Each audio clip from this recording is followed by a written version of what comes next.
우리가 이제 문학작품을 공부했을 때 이제 배경을 좀 늘려가는 측면에서, 지금 고야라는 작품이, 어휘가 좀 어렵죠. 그죠? 어휘가 좀 어렵고, 백석에다 이제 우리가 별표를 치라고 했는데, 고등학교 내신 문제 같은 데서는 백석일시가 좀 많이 나와요. 알겠지? 그래서 일제강점기 때 시이라고 보시면 돼. 첫 번째 일제강점기.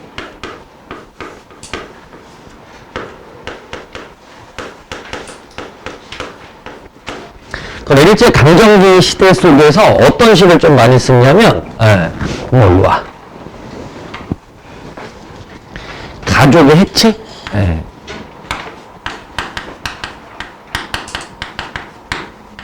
요런 시를 좀 많이 쓰셨어. 가족 해체. 그러니까 가족이 해체됐다라는 것은 궁극적으로 이제 그럼 뭘 원하는 시를 또 쓸 수 있을까? 가족이 해체됐을 때 어떤 소망을 지니까? 그렇지. 가족이 다시 모이는, 그러니까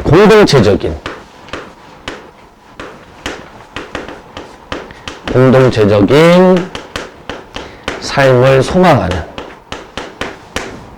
요런 시를 많이 쓰겠지. 그래서 현실적으로는 가족이 해체되어 있고 그 다음에 이런 것들을 좀 바라는 뭐 이런 모습인데 우리가 이걸 조금 어려운 말로 표현한다면 이게 현실이야? 이거 같네? 이게 이상적인 거고 현실과 이상 사이에 좀 차이가 생기는 거 우리는 좀 어려운 말로 현실과 이상의 괴리라는 말을 쓰게 돼 이렇게 알겠지? 현실과 이상의 괴리 오케이. 자, 그 다음에 세 번째, 이것도 이제 백석의 시에서 조금 나오긴 하는데, 가난이란 측면, 당연히 뭐 가족과 해체되고 이런 모습을 좀 보인다면, 가난이란 측면과 관련된 시들도 나올 수 있겠지. 그지? 그래서 백석의 시들이 이렇게 세 가지로 좀 분류가 되는데, 생각보다 조금 어렵습니다. 우리가 이제 앞으로 배워야 될 작품들의 어떤 종류를 생각하면 좀 어려워, 작품들이.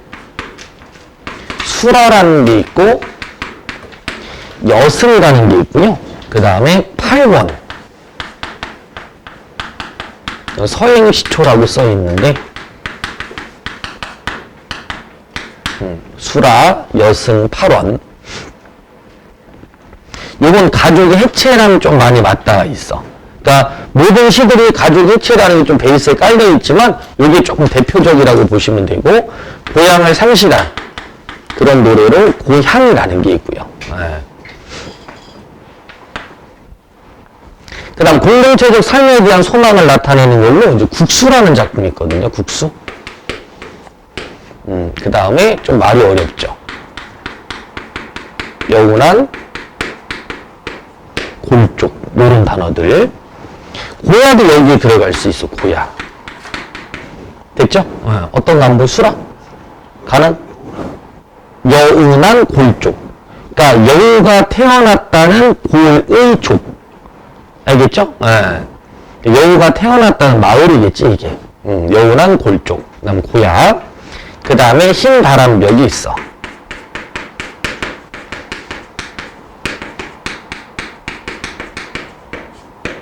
흰바람벽이 있어. 그 다음 남신의주. 유동 박시봉방. 남신의주, 유동, 박시봉방. 남신의주, 지역 이름이야. 남신의주, 유동의 박시봉이라는 사람. 알겠지? 남신의주, 유동, 박시봉방. 흰바람벽이 있어. 잘 안 보이면 절로 와. 저쪽으로, 그지? 저쪽으로는 잘 보이지 않을까? 그죠? 대문짝 말하게 써주네? 요런, 그 다음에, 나와 나타샤와 흰 당나귀. 나와 나타샤와 흰 당나귀. 요런 작품들이 이제 같이 보게 되면, 작가에 대한 이해나 작품에 대한 이해가 훨씬 더 좋아집니다. 그러니까 어떤 작가들은, 그 시대마다 내용들이 좀 달라. 근데 백석의 시는 통일적인 게 좀 있거든요. 그래서 고등학교 내신 시험에 많이 나오는 작품들이 뭐 수라, 여승. 이건 중학교 때도 많이 나와요. 그 다음에 이제 고향. 그 다음에 요 흰바람벽이 있어. 남유고. 그 다음 나머지는 좀 모의고사에 좀 많이 나온다고 보면 될 것 같아요. 알겠지? 그래서 백석이라는 인물이 특히 왜 우리 고야라든지 여운왕골 쪽이나 국술 있잖아. 그럼 오이가 굉장히 어렵거든요. 근데 여기에 이제 우리말 표현, 그러니까 우리말 중에서도 고유어 또는 향토어 이걸 좀 많이 쓰게 되는데 그 이유가 있어. 그러니까 백석이라는 인물은 일제강점기 때 막 저항을 했던 인물은 아니야. 이해가 아니 하지만 우리말 중에서 특히 고유어나 향토어 같은 것들을 좀 찾아내서 시에 옮기면서 이걸 통해서 이제 소극적이지만 그래도 이런 방식으로 일제에 저항하는, 알겠지? 그래서 이런 것도 이제 하나의 우리의 전통적인 것을 전통적인 것을 전통을 지키려는 태도 모습이고, 이런 것도 하나의 이제 일제의 저항일 수 있지. 일제에 대한 저항이다. 이렇게 보면 되겠죠. 됐어요? 네.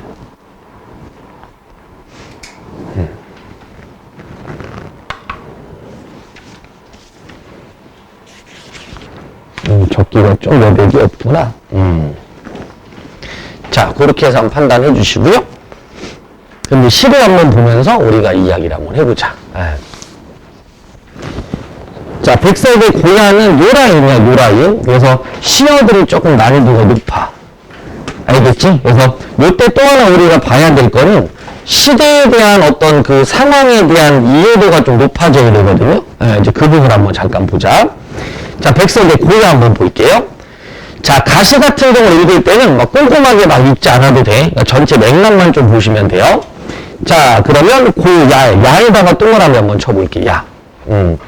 야에다 동그라미 한번 쳐보시고. 야가 밤야자죠? 이야기는 밤야자. 네, 밤야자. 자, 그럼 첫 번째 연부터 한번 보자. 아베는 타건 가서 오지 않고 산비탈 외따른 집에 엄매와 나와 단둘이서 누가 죽이는 듯이 무서운 밤, 집 뒤로는 어느 산 골짜기에서 소를 잡아먹는 노라리꾼들이 도적놈들 같이 쿵쿵거리며 다닌다. 자, 다닌다에 밑줄 칠게요. 다닌다. 자, 다닌다에는 표현 방식이 뭐가 쓰였어? 그렇죠. 현재형이 쓰였죠. 현재형. 현재형이 쓰이면 어떤 느낌을 준다고 그랬죠? 이런 건 그렇지. 현장감이나 생동감을 준다.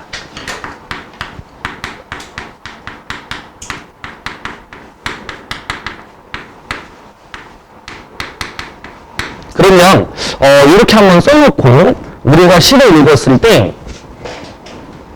이번에 이제 우리가 감상할 때 필요한 어떤 사고 과정이니까 읽으면서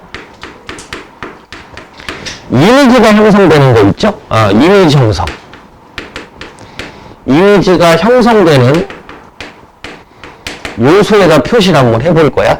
알겠지? 그렇게 표시하면서 상황이라든지 정서라든지 태도에 대한 걸 한번 찾아보자. 알겠지? 자, 봐봐. 아베는 타관 가서 오지 않고, 거기 1번 한번 쳐볼게. 아버지는 타관에 가서 오지 않는 거니까, 우리 때는 뭐야, 이때는 뭐 더 심했겠지만, 그지? 선생님 어렸을 때만 하더라도, TV 같은 경우는 12시가 되면 안 나와. 이해가 아니고, 밖에, 뭐 10시가 넘어오도 뭐 지붕에 네온사인이나 뭐 가로등이 밝은 게 많잖아. 근데 밝은 게 하나도 없어. 우리 때는 이제 한 10시, 11시가 넘으면 말 그대로 칠흑 같은 어둠이다.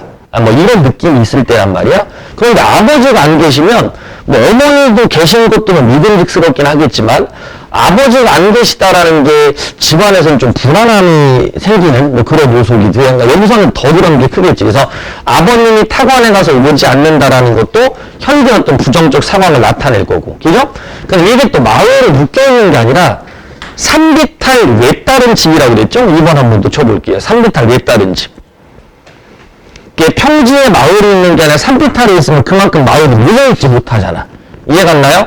그 다음 나와 단둘이서 누가 죽이는 듯이 무서운 밤이야. 또 언제가 됐냐면 저녁이 된 거네. 집 도로는 어느 산 골짜기에 소를 잡아먹는 노다리꾼들이 도적놈들 같이 도적놈들 같이 쿵쿵거리며 다닌다. 그러니까 소를 잡아먹는 노다리꾼이라고 한다면 옛날에는 소 같은 거 훔쳐가는 사람들 진짜 많았거든요. 이해갔니? 예, 그래서 그러다 보니까 이제 네 번째는 그 도적놈들에 대한 생각까지. 1, 2, 3, 4번을 보게 되면 화자한테는 뭔가 불안함을 일으키는 요소라고 볼 수 있겠죠. 전체적으로 더 부정의 이미지가 만들어질 겁니다. 그래서 상황이 제시됐다라고 보면 될 것 같아. 그죠? 상황 제시. 첫 번째 연에서는 뭐가 제시됐다? 상황이 제시됐어. 그 다음, 날개망석을 져간다는 닭보는 한일에 차 굴린다는 땅 아래 고래 같은 기와집에는 언제나 니찻떡에 청일에 은근 보화가 그득하다는 외밭가진 조마구. 뒷산 어님에도 조마군의 나라가 있어서 오줌 물어 깨는 제밤 머리맡에 문살에 댄 유리창으로 조마구 군병의 새까만 대가리 새까만 눈알이 들여다보는 때 나는 이불 속의 자지로부터 숨도 쉬지 못한다. 자, 때라 슬러시를 땅 쳐볼게. 때. 예. 그럼 때라는 단어 한번 살짝 보니까 요거 시간임을 알 수 있잖아. 이렇게. 그죠? 그런 때에 나는 이불 속의 자지로부터 숨도 쉬지 못한다. 그럼 나무다 동그라미 치고요.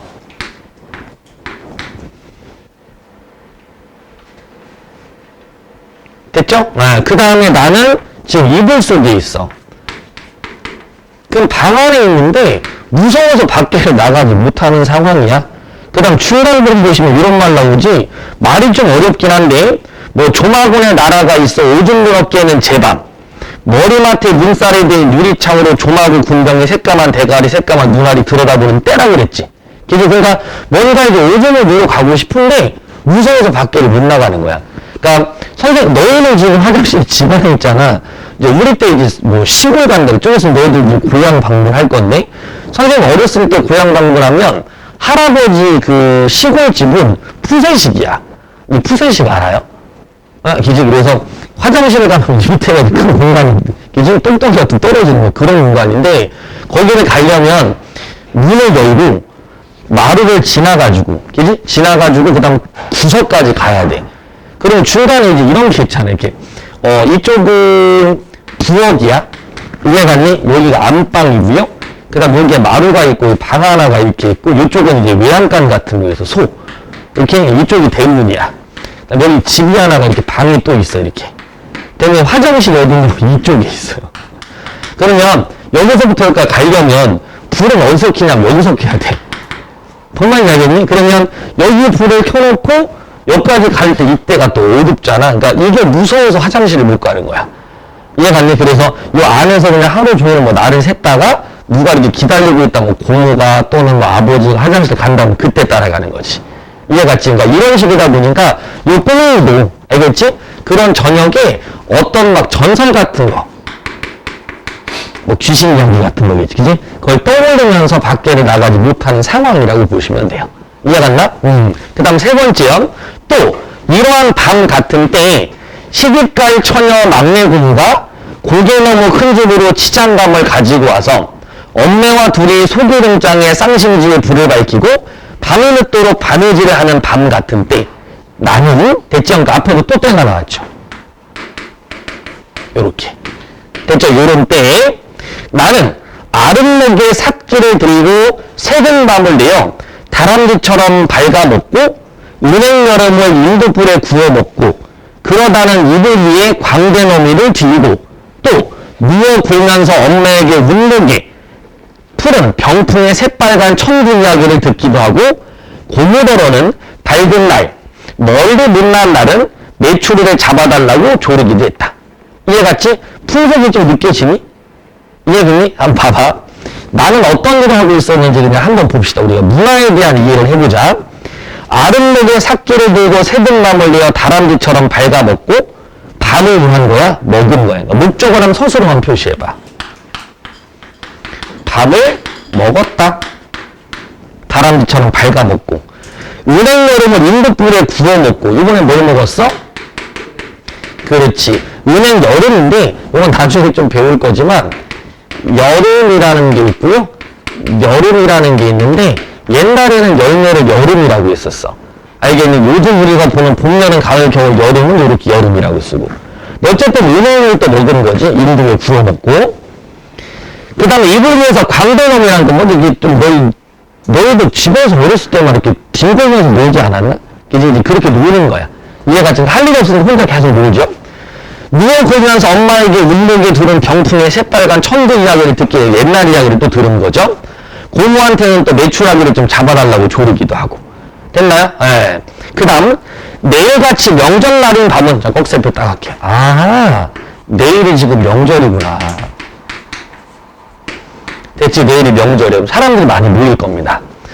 부엌에 쬐뜻하니 불을 밝고 솥뚜껑이 노르며 구수한 냄새에 공끓이 무릎 꿇고 방 안에서는 일갓집 할머니가 와서 마을에 소문을 펴며 조교송편에 단송편에 젠드주송편에 떡을 빚는 곁에서 나는 밤소, 팥소, 설탕 등 콩가루소를 먹으며 설탕 등 콩가루소가 가장 맛있다고 생각한다. 됐지? 그러니까 명절날 전날이야, 전날. 그러니까 먹을 것들이 또 많이 늘어나겠지. 이해가 된다. 그거를 또 먹으면서 흥성스러운 명절을 또 기다리는 모습인 거야. 자, 나는 얼마나 반죽을 주우르며 흰가루손이 되어 떡을 빚고 싶은지 모른다. 섣달에 내린날이 들어서 내린날 밤에 눈이 오면 또 표시해줄게요. 섣달에 내린날 밤.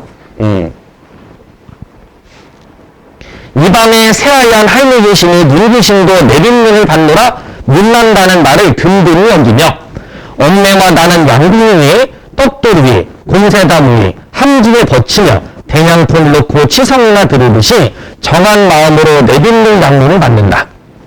이 눈색의 물을 내린물이라고 제주병의 진상항아리에 채워두고는 해를 무뎌가며 곧부리와도 배앓이를 해도 갓비키를 알아도 먹을 물이다. 이와 같이 그러니까 이게 옛날에 전통적인 모습을 하나하나 다 설명한 거지. 선생님 자세하게 설명 안 한 이유는 뭐냐면 그 어떤 놀이라든지 풍속이나 이걸 모르더라도 아, 이 사람들이 뭐를 준비하고 있구나라는 파악만 여러분들이 할 수 있으면 돼. 이해 갔지? 그리고 뒤에 보기 한번 넘겨봐봐. 3번. 2번이 먼저구나. 쏘리 2번. 이 작품은 밤에 대한 화자의 기억을 병렬적으로 밑줄 칠게요. 이거죠. 아, 밤. 아, 밤. 이때. 됐죠? 그러니까 이렇게 하나, 둘, 셋 쭉 나열한 거니까 이거 나열이라고 볼 수 있겠죠. 그죠? 나열 나타났고요. 어릴 적 화자에게 밤은 무섭고 두려운 생각에 겁이 났던 시간이야. 여기 나왔죠. 그죠? 맨 처음에 아버지 안 계셨었던데. 화장실에 가고 싶은데 못 가고 있었던데. 그죠?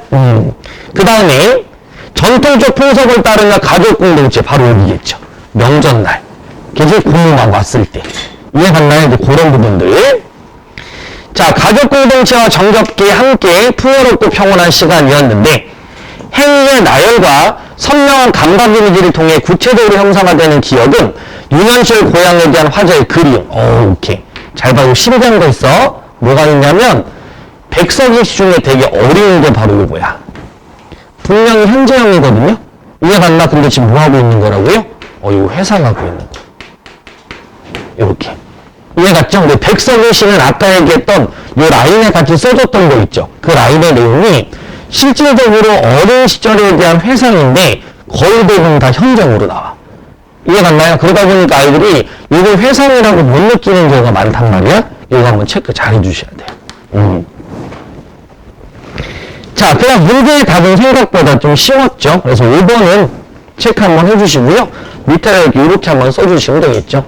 5번 문제는 쉬웠던 이유 중에 하나가 주어나 서술어 됐죠? 목적어나 서술어 연결하는 게 초점이야. 그러니까 작품을 감상하는 것보다는 5번에 보시면 할미 귀신을 든든히 여기는 게 아니라 됐지? 그런 할미 귀신의 무엇을? 그렇지. 말을 든든하게 여긴 거지.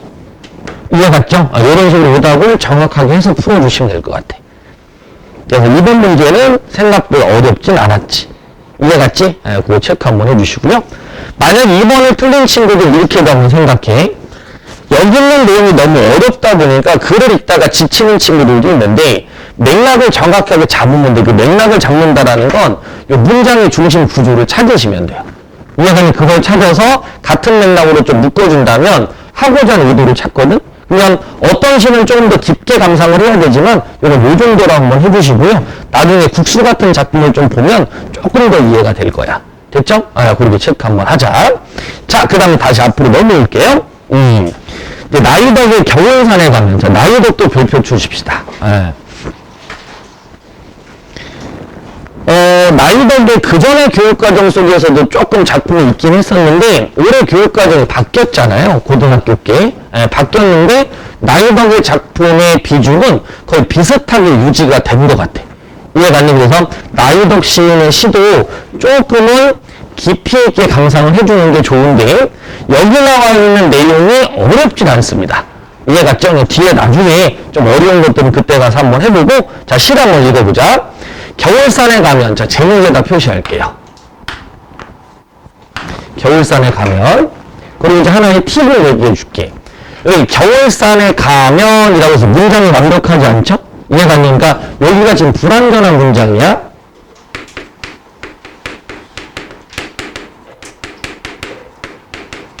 불완전한 문장이 나오면 뒤에 이어질 내용을 작품 속에서 찾으세요. 알겠죠? 이렇게 완벽한 문장을 작품 속의 구절로 만들어 보는 거야.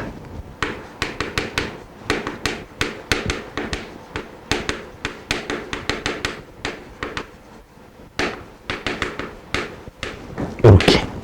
그러면 이 부분이 주제다라고 생각하면 돼요. 됐죠? 이게 첫 번째 팁. 됐죠? 이게 첫 번째 팁이고. 두 번째. 가끔가다가 연이 좀 나뉘어 있거나 특정한 표지에 따라서 뒷부분을 먼저 읽어보면 주제가 더 빨리 나올 때도 있어. 알겠죠? 요런 시들은,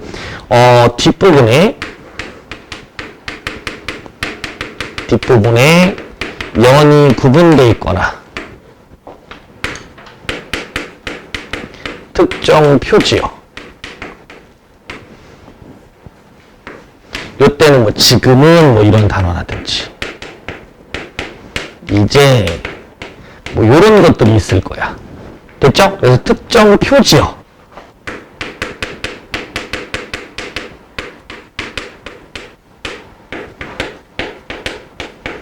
주제를 미리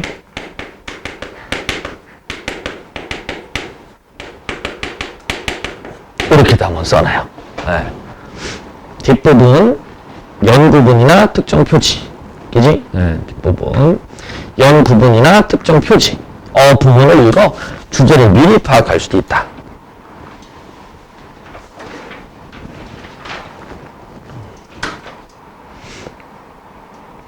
됐어? 근데 여기에서는 뭐 여러분들 딱 판단하기가 어렵긴 한 게 나이덕 시는 생각보다 상징적이나 비유적인 게 조금 더 어려워요. 알겠지? 그래서 그 부분을 좀 파악을 한번 해야 될 거야. 자, 내용은 어렵진 않은데 한번 실 읽으면서 정리를 한번 해봅시다. 나에 대한 어떤 개념은 없으니까. 자, 보기 보자. 제시문 보자. 겨울산에 가면 밑둥만 남은 채 눈을 맞는 나무들이 있다. 저기서 관찰 대상이 나왔다. 겨울산이라는 건 특정 공간이야. 공간적 배경이 나왔고요. 우선은 배경인데 겨울이라는 배경과 산이라는 요거는 시간적 배경이죠. 됐죠? 산이라는 건 공간적 배경이고, 자, 겨울산에 가면 밑둥만 남은 채 눈을 맞는 나무들일 때, 자, 거기에서 나무가 있습니다. 나무. 이 나무가 하나의 대상 같긴 하죠? 이 대상. 대상 같아. 나무가 대상. 나무들이 있다. 쌓인 눈을 손으로 헤쳐내면 드러난 나이테가 나를 보고 있다. 잘 봐. 나이테가 이렇게 있는데, 그죠? 밑둥이 이렇게 있고요. 여기 눈이 이렇게 쌓였을 거야. 치우니까 이렇게 된 거겠지? 이렇게. 됐나요? 그냥 내가 나이테를 보고 있는 건데 나이테가 나를 보고 있다고 표현한 거예요. 이렇게. 됐죠? 그래서 이걸 우리가 다른 말로 한다면 이런 표현 방법을 쓸 수 있겠죠. 1번. 나이테가 나를 볼 수는 없어. 그러니까 이걸 의인화를 시킨 거야. 화류라든지. 그래서 의인이 훨씬 더 가깝겠죠. 이렇게. 됐나요? 나를 보고 있는 거니까 의인으로 가는 게 맞겠지. 그 다음 두 번째. 원래는 내가 주체야. 내가 주체고 이 나이테는 보는 대상이니까 얘가 객체일 거예요.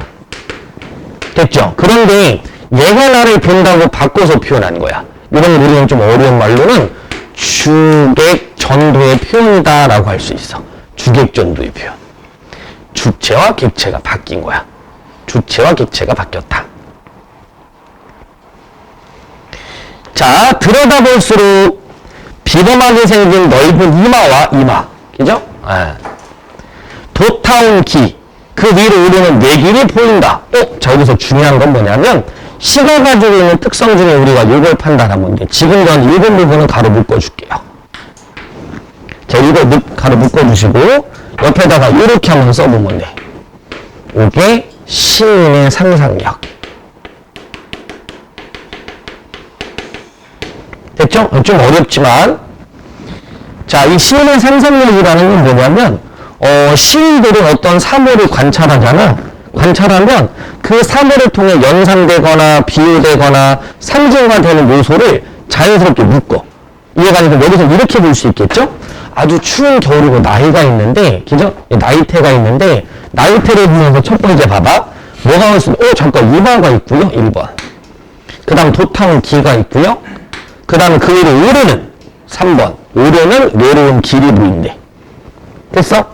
이렇게 표시 먼저 해보는 거야. 자, 그 다음. 그새 쌓인 눈을 다시 쓸어내리면 거무술의 습기에 지친 손등이 있고, 네 번째. 신혈에 들뜬 입술 위로, 입술. 물처럼 맑아진 눈물이 흐른다. 6번. 눈물이 흐른다. 됐죠? 그게 무슨 얘기냐? 뭔가 이게 사람의 모습을 묘사하는 것 같죠? 얘가 그냥 사람의 모습을 쭉쭉쭉 나열하는 거야. 그 다음. 잘릴 때 쏟은 톱밥가루는 지금도 마른 껍질 속에 흩어져 해산한 여인의 땀으로 맺혀 빛나고, 해산한 여인의 땀? 7번째. 그 옆으로는 아직 나이테도 생기지 않은 꺾으면 문드러질 만큼 어린 것들이 뿌리 박힌 곳에서 자라고 있다. 옆에 뭐가 또 있어. 이 나무들이 또 살짝 이렇게 좀 보이나 봐. 이렇게 풀 같은 게. 이해 갔나요? 도끼로 찍히고 베이고 눈 속에 묻히더라도 고요히 남아서 기다리고 계신 어머니. 요거 보면서 누구 떠올린 거야? 그렇죠. 어머니 떠올린 거야. 그러니까 요거는 지금 나이테를 보면서 됐지? 요게 나이테잖아. 나이테가 갖고 밑둥이 딱 잘린 거니까 요러면서 이걸 어머니를 떠올린 거지. 이렇게. 이해 갔나요? 그 마지막 처음부터 끝까지 나를 바라보는 나이테가 있다. 됐습니까? 그럼 이건 이거겠죠. 나이테를 보면서 어머니를 떠올리고 어머님이 살았던 삶에 대한 내용을 간략하게 집약적으로 제시한 거야. 이해 갔나? 그럼 다시 한번 읽어봐야지. 위로 올라가서 첫 번째 거 봐요. 자, 첫 번째는 뭐야? 그렇지. 비범하게 생긴 넓은 이마가 있어. 됐니? 그러니까 엄마의 이마가 되게 넓었나 봐. 근데 어머니는 항상 우리한테 비범하게 보일 수밖에 없지 않을까요? 우리 어렸을 때는 어머님을 못하는 경우는 진짜 만능이야. 그러니까 예를 들면 우리 때는 이제 가부장제 사회가 좀 더 강했어. 그러다 보니까 아버지가 밖에 나가서 늦게 들어오시잖아? 그러면 새벽 2시가 되면 3시가 되면 불을 밝혀놓고 기다리고 계신다고. 근데 그거는 괜찮은데 우리 오전 학교 가잖아. 근데 그때는 급식이 없었으면 도시락을 싸야 돼. 그럼 아버님 만약에 3, 4시에 들어와? 근데 우리가 자고 일어나면 어머니가 또 일찍 일어나 도시락을 또 싸고 계셔. 무슨 말인지 알겠니? 그 다음에 또 뭐 학교를 갔는데 뭐 비가 오거나 이러잖아? 그럼 또 중간에 우산을 또 갖다 주고 가시고. 그러니까 뭐 집안일을 하시면서도 굉장히 분주한데 그걸 다 해내시는 거야. 그런 걸 본다면 아마 이런 모습들을 떠올릴 수 있겠죠. 그럼 두 번째 한번 봐봐. 신혈에 들뜬, 거기 위에 올라가면 넓은 이마와 돛타운 귀, 그 위로 오르는 외길이 보인다. 그 위로 오르는 외길. 그러니까 어머님이 걸었던 어떤 길, 바로 나이테가 어머님이 살았던 그런 어떤 길을 보고 있는 걸 수도 있어. 이해 갔죠? 그새 쌓인 눈을 다시 쓸어내려. 그럼 봐봐. 그새 쌓인 눈에다 표시할게요. 그럼 그새 쌓인 눈이라는 건 뭘 뜻할까? 그렇죠. 여기 있는 나이테를 보고 요걸 하나하나 생각하는데 시간이 오래도록 지속됐다는 뜻이야. 이해 갔나? 그러니까 어머니에 대한 생각으로 시간이 흐른 걸 표현해 줄 수 있죠. 됐죠? 그래서 시간이 흐름이라고 표시하고요.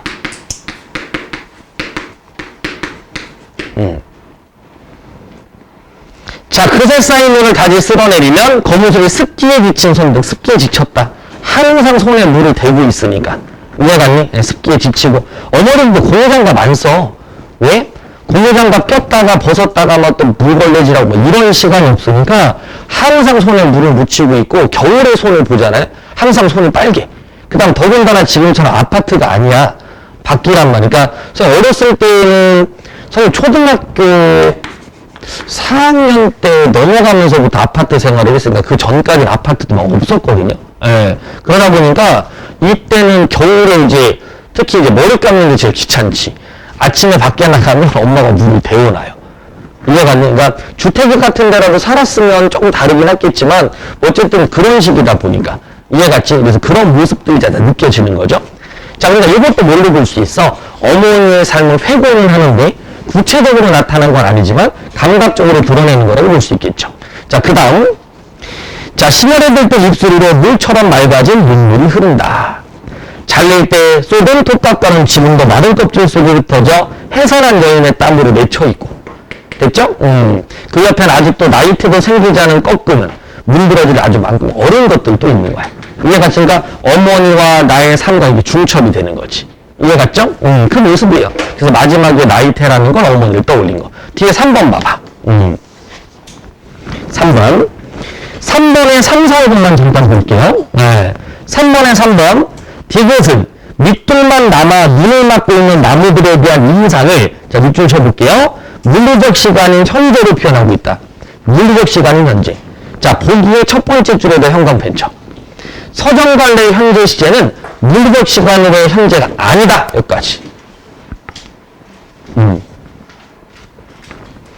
여기 나와 있는 모든 내용은 전부 다 무슨 시간이야? 그렇지. 가상적 시간으로 보는 것이. 그게 바로 신의 상상력이 이루어지는 시간이야. 이해 갔나요? 아, 이렇게. 여기서 이제 물리적 시간 하나밖에 있지 않을까? 겨울산에 들어간 거, 이거 딱 하나. 이해 갔니? 요거 하나는 물리적 시간이라고 볼 수는 있겠지. 이해 갔니? 근데 나머지는 물리적 시간이라고 볼 수는 없어. 그래서 여기 하나는 물리적 시간으로 좀 잡아주시면 되고요. 나머지는 전부 다 상상의 시간이 되는 거야. 됐죠? 이건 물리적 시간. 요거 하나만 보시면 될 것 같아요. 이해 갔죠? 나머지는 다 상상이다 라고 보시면 되겠죠. 3번도 어렵지 않고요. 그 다음 4번 나의 나이테에 대한 이해로 가장 적절한 거 답은 1번이겠죠. 어렵지 않을 거예요. 그러고 나서 이제 1번을 풀어주시면 돼요. 그러니까 1번을 먼저 풀어도 상관은 없지만 나중에 1번을 먼저 풀 때 자, 오른쪽 그 1번 옆에다 이제 한번 써볼게.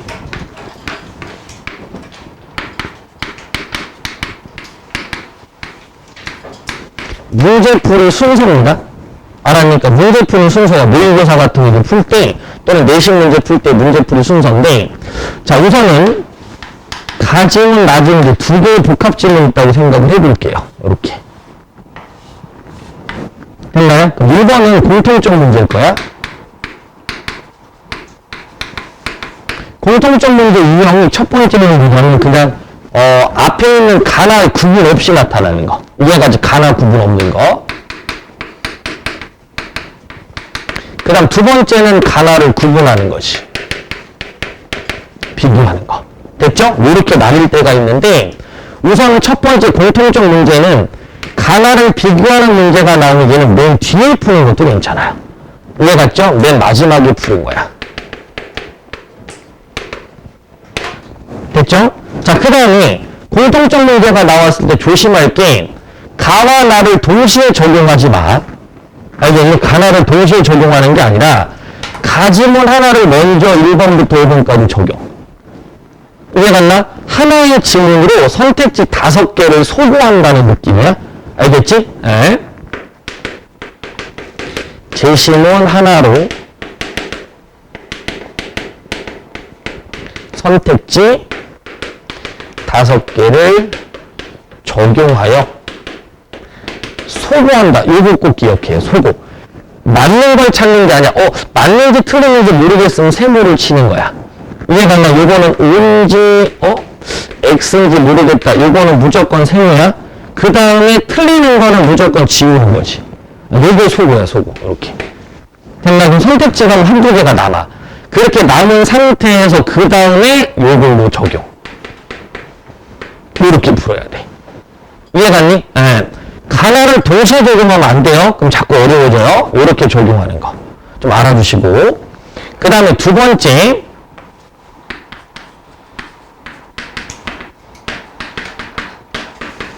보기 지문을 가장 먼저 읽는다. 됐죠? 보기 지문을 가장 먼저 읽고 그 다음에 제시문 읽는 거야. 지문 한 개 먼저 읽기. 됐나요? 네. 그렇게 읽은 상태에서 그 개별 지문 문제만 풀기. 이렇게. 됐죠? 지문 한 개를 먼저 읽고 그 개별 지문 문제 먼저 푸는 거야. 이해됐나요? 네. 그래서 아까 우리가 한 것처럼 지금 여기서 이렇게 읽었었죠? 2번 먼저 읽고 2번 원래 보기를 읽고 됐죠? 그 다음에 시를 읽고 됐죠? 그 다음 2번 풀고 됐나요? 그 다음 1번 봤더니 1번 같은 경우는 이렇게 돼 있으니까 요거는 이제 지금은 맨 뒤로 미는 거야. 근데 나중에 숙달이 되잖아. 그럼 지금 정도의 수준은 1번으로 넘어올 수 있어. 알겠지? 근데 1번으로 넘어오는 건 다시 얘기해 줄게. 이런 방식으로 풀고 그 다음 다시 어디로 가야 돼? 그렇죠. 오른쪽 3번 보기를 읽든지 그지? 그리고 넘어오는 거야. 이 순서를 지키는 거야. 자, 그 다음에 여기 요렇게 해서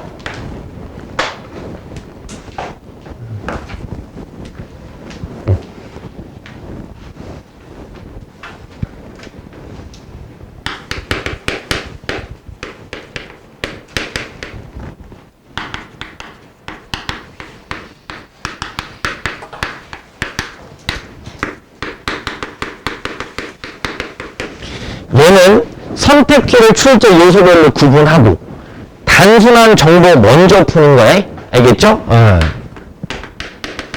단순한 정보 개념부터 풀기. 요때 풀다라는 건 말 자체로 서거법이야. 항상 이렇게. 알겠지? 예를 들자면 1번에 가에는 공간각적 심상을 했는데 2번에 없다. 이거는 5번으로 넘기면 돼. 이해가 아니라 왜냐면 공간각적 심상을 찾는 건 너무 어려우니까. 근데 1번에 주기법을 쓰였다. 이건 찾기가 쉽죠. 예를 들면 1번 봐봐. 자, 1번에 가에는 방울이 쓰였다고 그랬잖아. 근데 가에는 방울이 쓰였는데 나에는 방울이 쓰였나 안 쓰였나 좀 찾으면 되는 거지. 이해갔죠? 그런데 이 가에는 방울이 쓰였는데 나는 딱 봐도 안 쓰였잖아. 그럼 답이 그냥 1번이야. 이해갔나? 그래서 이런 걸 좀 나중에는 너무 자신감이 생기면 손가락을 건다고 하거든요. 1번만 딱 보고 넘어가는 거예요. 근데 가끔 가다 보면 정확도가 없는 친구가 이렇게 풀면 안 돼. 그러니까 정확도가 아직 없는 학생들은 1번이 답이라고 하더라도 5번까지 읽어야 되는데 나중에 너희들이 고등학교 3학년까지 올라가잖아? 그럼 이렇게 읽을 시간 없어. 모의고사 시간이 엄청 부족해요. 그러니까 1번 같이 그냥 100%일 때야. 진짜야. 100%일 때 이때는 딱 치고 그냥 넘어가도 상관없다고. 무슨 말인지 알겠지? 그런데 만약에 내가 이게 조금이라도 100%는 아닌데 잠깐 잘 모르겠는데 99%만 돼도 얘는 무조건 세모야. 얘가 아니라 세모 치고 밑으로 이렇게 내려보셔야 돼. 알아듣겠지? 이거는 진짜 꼭 지켜서 문제 풀 때 이 방식들을 조금은 너희 나름대로의 루틴이라고 생각하고 적용하셔야 돼요. 그냥 막 푸시면 안 돼. 막 풀다 보잖아. 그러면 문제를 내가 푸는 목적도 모르겠고 시간도 오래 걸리고 지쳐. 이해갔나? 그러니까 정확하게 문제 풀 때 이 순서를 정하고 본문 설명하는 건 나중에 조금 더 깊이 있게 할 겁니다. 알았니? 그 정도 한번 해주시고, 그 다음 요거 설명을 잠깐 또 해야 되잖아? 요거 도대체 또 무슨 말이냐?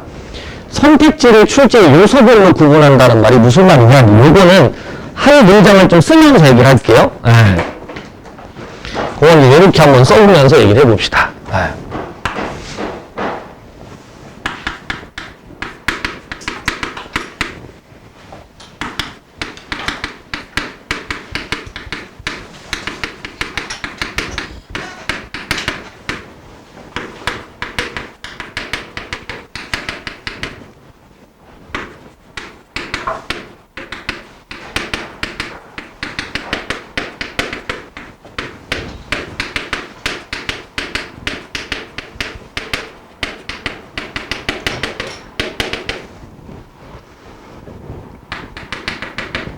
이렇게 쓰면 돼.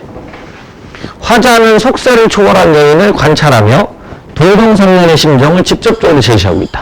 됐죠? 이거 봐. 이거 어떻게 읽어야 돼? 이렇게 읽어야 돼. 봐. 화자는 관찰한 게 맞는지를 찾아야 돼요.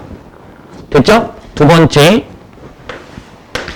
동정상련의 심정을 꾸며주는 말 있잖아. 관용어가 나오면 요 체크가 두 번째입니다. 심정은 심정인데 동정상련의 심정인지. 예를 들어 이렇게 표현할 수 있어요. 다 지워볼게.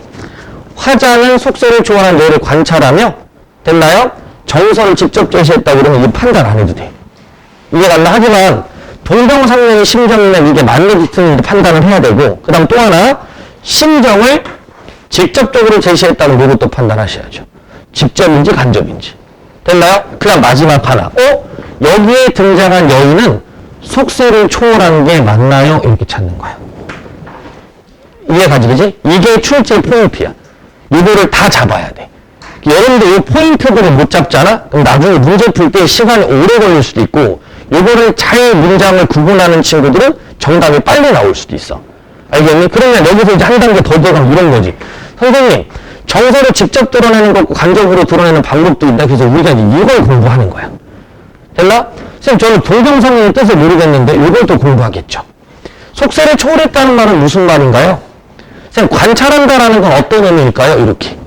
이해갔나요? 관찰한다 그러면 이렇게 표현되겠죠? 우리 머릿속에 이제 배경이 들어갈 거야. 아, 묘사 같은 거 하잖아? 그럼 걔는 관찰인 거야. 이해갔니? 정서가 직접적으로 드러내는 것과 간접적으로 드러내는 거의 차이는 정서를 드러내는 단어가 있느냐 아니면 비유 같은 걸 쓰느냐 이런 차이인 거야. 이해갔나요? 여기는 그 어휘. 쉽게 말하면 정서를 나타내는 어휘가 그대로 쓰이는 거죠. 동정상련이라는 건 이건 어휘의 의미를 알 수 있느냐 이렇게 되는 거고, 속세를 초월했다라는 건 진짜 어려운 게 뭐냐면 이 여인은 속세를 초월했다 이렇게 주지만 않아. 이해가 아니라 표현이 진짜 어렵습니다. 이 표현을 보면 이렇게 나와. 오랜만에 여인을 만났는데 그 여인에게서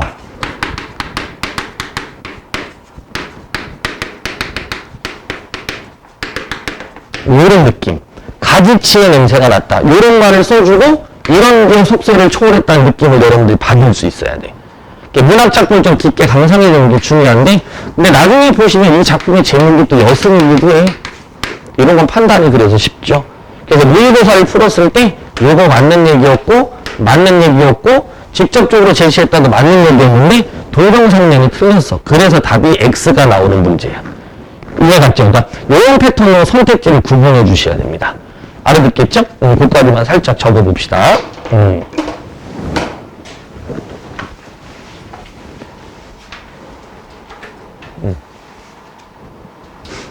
키는 이유가 그런 부분들과도 연결돼 있어.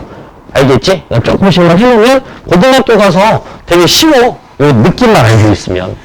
자, 그래서 그런 방식으로 한번 풀어주시면 되겠지. 다 기록해놓고요. 정리해주시면 돼요.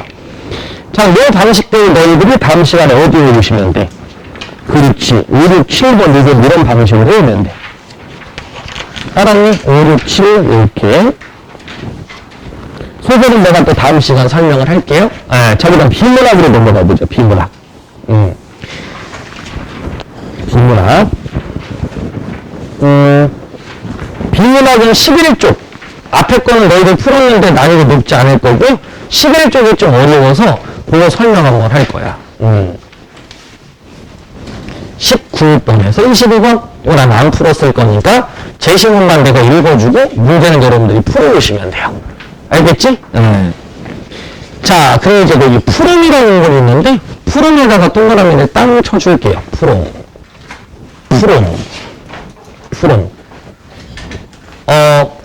위에다 책점 한번 써볼래? 사랑의 기술.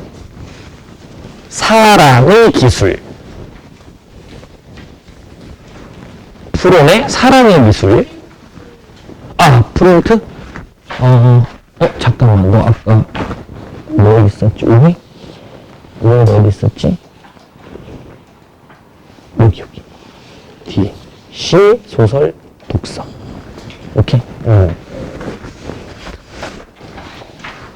거기 사랑의 기술이라고 한번 써주시고, 그 다음 소유냐 존재냐. 요거 하나 써놔.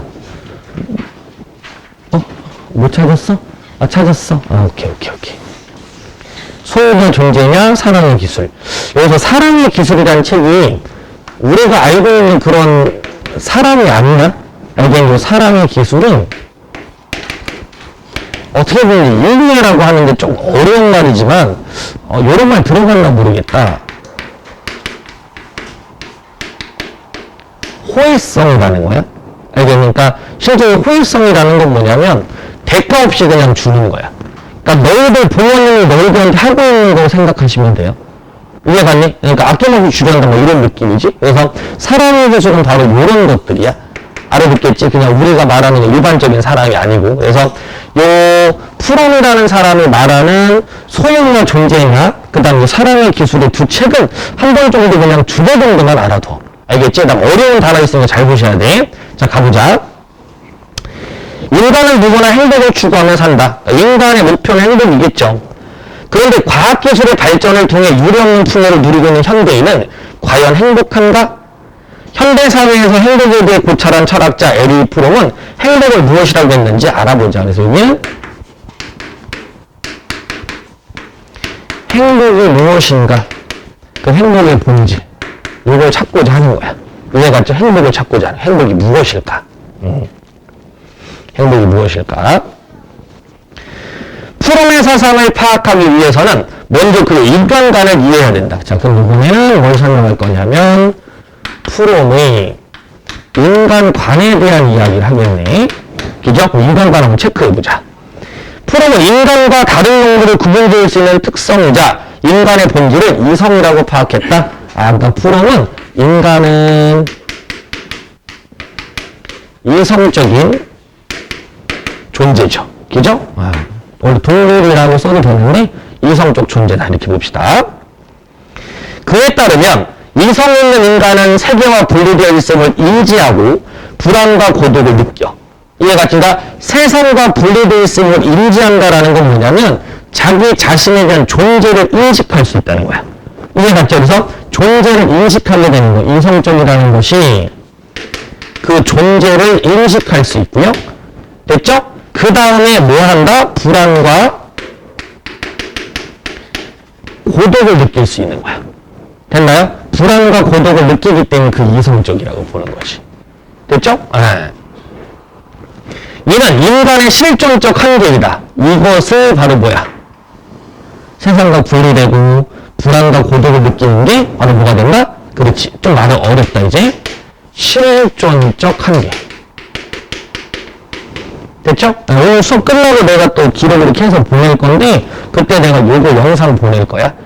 알아듣겠지? 요거 영상 보내고 프롬에 관련된 건 아니지만 요 행복과 관련되어 있는 또 하나 영상 2개를 보낼 건데 가볍게 볼 수 있는 영상이에요. 알겠지? 자, 그 다음 갈게. 실존적 한계이다. 프롬은 인간은 세계와 합의를 이루고자 하며 이러한 열망이 충족될 때 행복을 느낄 수 있다고 보았다. 그러니까 이 존재 인식이 세상과 분리되는데 그 분리된 상태에서 뭘로 가고 싶다? 합의로 가고 싶다. 이거를 행복으로 본 거야. 말이 좀 어려울 줄 우선 잠깐만 기억해놓고 들어갈게.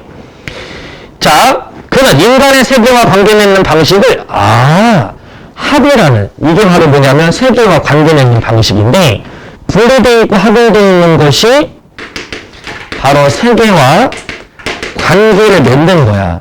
근데 여기서 관계를 맺는 방식이 2개로 나뉜다는 거야.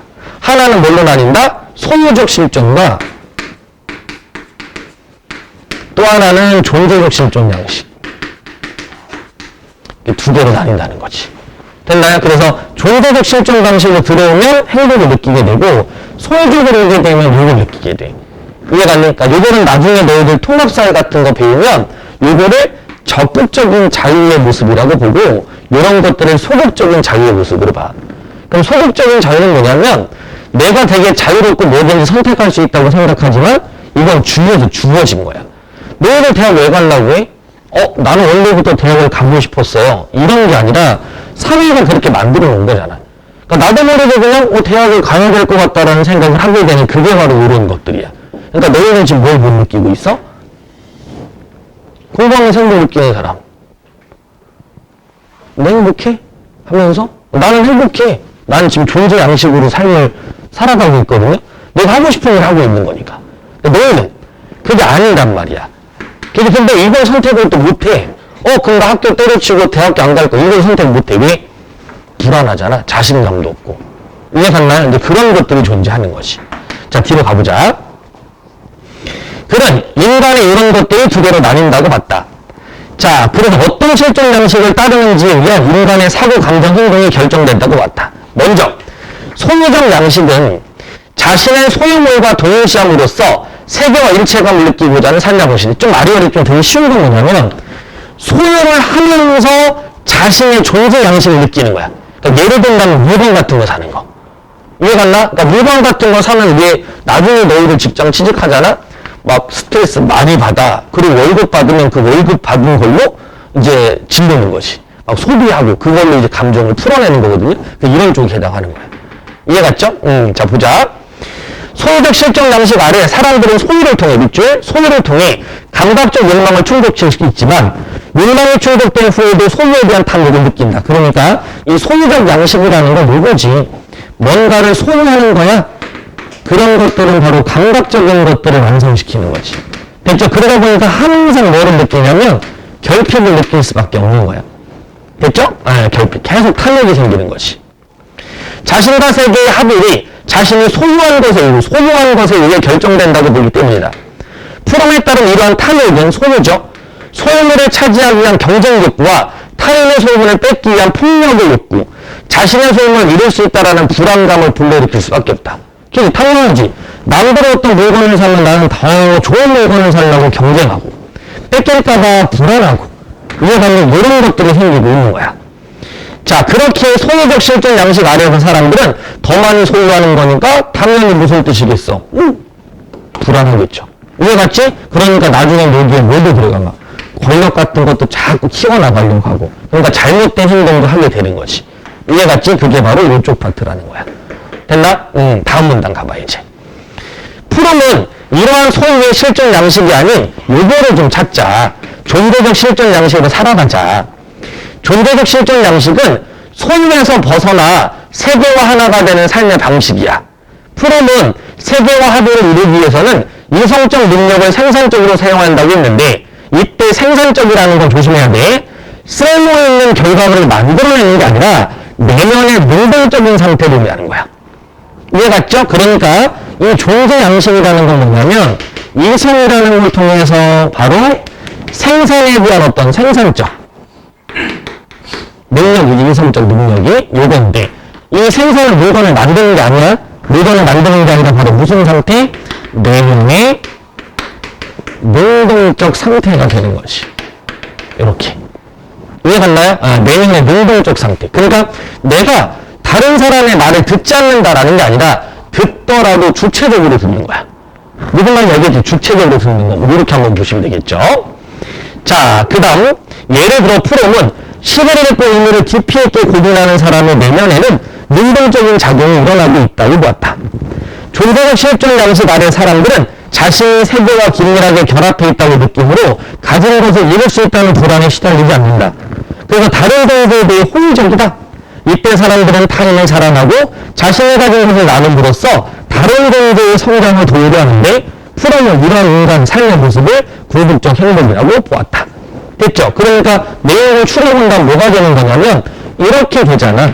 이게 그럼 다른 사람들한테 어떻게 돼요? 타인에게 소외적이야. 여기 아까 경쟁적이잖아. 이해갔니? 소유하려고 노력도 하지 않아. 소유에 대한 집착 같은 경우도 없어요. 그 다음 타인을 도울 줄 아는 사람들의 모습이 되는 거지. 그래서 이 사람들이 궁극적으로 행복이 되는 거예요. 이해갔나요?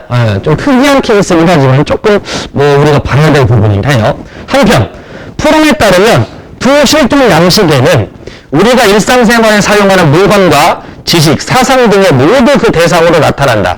예를 들어 소유적 실존 양식을 따르는 사람에게 학습은 그냥 이 수단이야. 그냥 이거의 수단. 학습이라는 것이 요구의 수단이 되어버리지만 이쪽으로 갈 때는 그렇지. 내면의 새로운 사고를 촉발하는 과정이 되는 거고, 너희가 지금 학습하는 게 이쪽이라면 돈 벌기 위해, 잘 살기 위해, 집 살기 위해, 그건 이쪽인 거예요. 도구. 됐나요? 그게 아니라 나를 완성해가는 과정이라고 본다면 이쪽으로 가는 거지. 무슨 말인지 알겠지? 너희는 지금 이런 게 되게 중요해졌어, 책들이. 왜냐면 고교학점제가 되니까 수행평가 같은 것도 해야 되고 이렇게 되다 보니까 이게 알잖아. 1년에 한 권 책 읽기? 그거 갖고 수행평가 막 하거든요. 그런 책들이 이제 중요해지기 시작하니까 한번 노력했다고 미리 읽어보면 좋지. 됐죠? 자, 그 다음. 그렇다면 프롬은 현대사회 행동률을 어떻게 진단했을까? 프롬의 그 행동은 물리적 보호를 통한 감각적 욕망의 충족을 누리고 있지만 이게 되고 있어. 하지만 고독과 불안에 시달리고 있어. 그에 따른 이 같은 현대사의 병정이나 일어나는 원인은 끊임없이 이거죠. 소비를 조장하고 이윤을 추구하는 소유지향적인 사회이기 때문인 거야. 자본주의인 거죠. 프롬은 현대사의 병리적 증상 같은 위기는 개인의 존재지향적 삶을 사는 것만으로 이것만으로 극복이 어려워. 근본적 해결책을 위해 사회 변혁이 필요하다고 역설했다. 그러니까 이거는 이만큼은 개인이 할 수 있는 일이지만 이것만으로는 안 돼. 거기에 뭐가 돼야 돼? 사회 자체가 변혁이 이루어져야 된다고. 이해갔나? 이게 사회가 변혁이 돼야 돼. 이게 중요한 거지. 됐죠? 네. 저번에 유튜브 보니까 어떤 나라가 자기 월급의 거의 70% 가까이를 다 줘. 근데 너무 행복해, 이 사람들. 아침에 11시에 일어나서 회사 안 가, 어떨 때는. 한 일주일 동안 안 가는데, 아침에 일어나서 주위에 있는 그 10%인가? 분리들이 따로 다녀. 집에서 해먹고. 우리가 그냥 2, 3일 동안 친구끼리 모여서 그 집에, 그 마을에 공동으로 사우나를 건설해 놨더라고. 거기서 그냥 파티를 누가 2, 3일 동안. 그리고 다음 일주일 동안 또 열심히 또 일하고. 이렇게 하다 보니까 뭔가 좀 행복해 보이는 거야. 여유로워 보이고. 그러니까 한국 사람이 그런 것들의 문화를 접하고 보니까 너무 행복하다. 근데 한국은 일을 안 하면 살 수가 없잖아. 우리가 지금 연금이나 이런 게 있다고 하더라도 그게 실제 도움이 많이 안 된단 말이지. 그러니까 이런 삶을 살아가는 게 어쨌든 목표인데 이거 내가 한다고 되는 건 아니야. 그죠? 사회가 변하니까 프로그램은 이제 그런 걸 말하는 거지. 이해갔죠? 자, 뒤에 가보자. 근본적인 사회 변혁이 필요하다. 그는 사회구조와 규범에 따라 주된 실존 양식이 무엇인지 결정된다고 봤기 때문이다. 이처럼 프롬은 무한 소비를 조장하는 현대사의 병리적 현상을 고찰하고 인간에 대한 신뢰를 바탕으로 해결책을 제시한 휴머니스트로 평가된다. 됐나요? 그래서 이런 과정을 좀 통해서 한번 여러분들도 삶의 교훈을 좀 얻고 그 다음에 비문학의 이 정도는 난이도가 좀 쉬운 건데 아까 얘기했던 호의성의 개념이라든지 실존적이라든지 이런 중간에 남아있는 고찰 같은 단어 이해관이 중간에 남은 역설 같은 단어들이 진짜 중요합니다. 이런 단어들을 꼭 찾아서 정리를 한번 해보셔야 돼요. 아래 있겠지? 그렇게 체크 한번 해보시고 자 다음 시간에는 요거를 이렇게 해서 한번 다 풀어보시면 돼. 단어도 내가 막 질문할 거야. 알았는데 단어도 질문할 거니까 그렇게 한번 해주시면 되고요. 오늘 설명했던 판서 내용 있지 앞에 거 그거 깔끔하게 집에서 정리해서 사진만 찍어서 올려요. 알겠지? 그 다음 숙제랑 오늘 공부하고 내가 톡으로 올려줄 테니까. 알겠지? 그래서 오늘 한 것도 간단하게만 써놓고 가. 알았니? 간단하게 한 번만 살짝 쓰고 나머지 내가 정리 꼼꼼하게 해서 올려줄게. 자, 그럼 오늘서 몇 가지만 할게요.